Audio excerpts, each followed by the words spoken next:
Hey, I'm Mekenzy. I am a patient care representative at the Monticello office.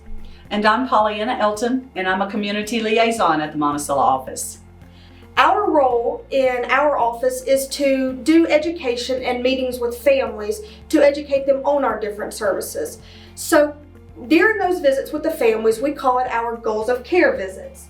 Our visits are very similar when discussing both hospice and palliative services. The main goal of our meetings with families is to educate them on the difference between our two services to see which one would be a better fit. So Pollyanna is going to give a little bit of information about some of the high points and some of the questions that are asked during her visits with family when discussing palliative services for them. Palliative services are basically chronic disease management in the home.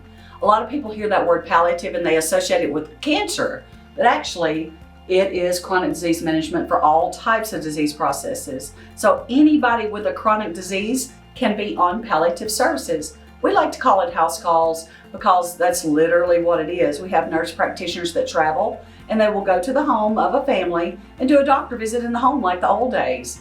The family can keep their PCP, but we can go out as a proxy. So it makes it easier for people to receive their health care. Maybe they've had a temporary decline. Maybe they're starting a final decline in their disease process. Either way, we can take care of them while they go through this change in life. Then, if a family is needing a little bit more help on board and more support and more resources in the home than what they can have with our palliative services, that's where we come in with hospice. So with hospice, some of the high points that I hit during my visits with families is going over the different disciplines that are available once a family elects hospice services. So these could be the routine nurse that comes out during the week. This could be the after hours nurse that is available during, midnight hours and weekends and holidays, as well as the social worker, and then the support that the chaplain and the social worker provide to not only the patient, but especially the family as well. They also get equipment and other resources of that nature that I just try to hit all the high points and kind of find out, what are their needs? What are they needing help with? What kind of support are they needing?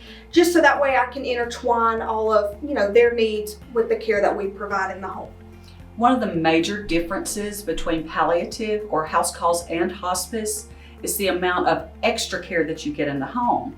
We are able on house calls to work alongside home health agencies, personal care agencies, and also private family caregivers. So if patients already have that in place, they can keep that on house calls. But with hospice, we provide our own aides, our own nurses, our own oversight. And one of the most valuable things we do on the hospice discipline is offer social work interventions in the home. They can help patients get access to services and take care of all those non-medical questions, paperwork. How do we take care of this? How do we prepare for that? Social workers are invaluable, and that is provided with the full hospice benefit.